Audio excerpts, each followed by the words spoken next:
Corpus callosum, যেটা সেরেব্রামের দিকে থাকবে আর কি, ওটা হচ্ছে স্প্লেনিয়াম।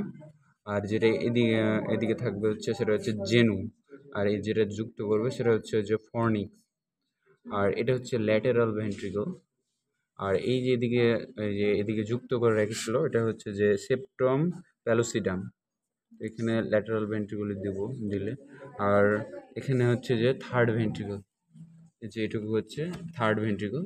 আর এই যে সেরেব্রাম, এই যে এটুকু যদি করি, এই যে এটুকু যদি উপরে ওপেন করি তাহলে এটা ফোর্থ ভেন্ট্রিকল। এটা এখানে এই দিক দিয়ে লাইন আছে একটা অ্যাকুইডাক্ট অফ সিলভিয়াস। আর হচ্ছে যে আর এখানে এই যে ট্রি লাইকের স্ট্রাকচার আছে, এটার নাম হচ্ছে আরবর ভাইটা অফ সেরেবেলাম বা ট্রি অফ লাইফ এখানে বলেছিল ম্যাডাম।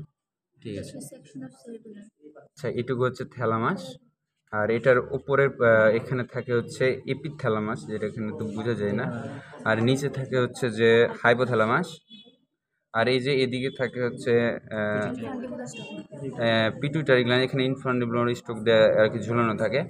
আর এখানে থাকে রোস্টাল কলিকুলি, আর এটা কর্ডাল কলিকুলি। রোস্টাল কলিকুলি আর হচ্ছে থ্যালামাসের মিডিলে থাকে এই যে oval shape pineal gland.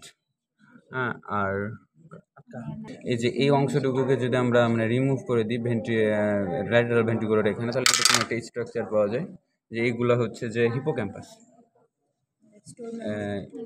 Memory store করে।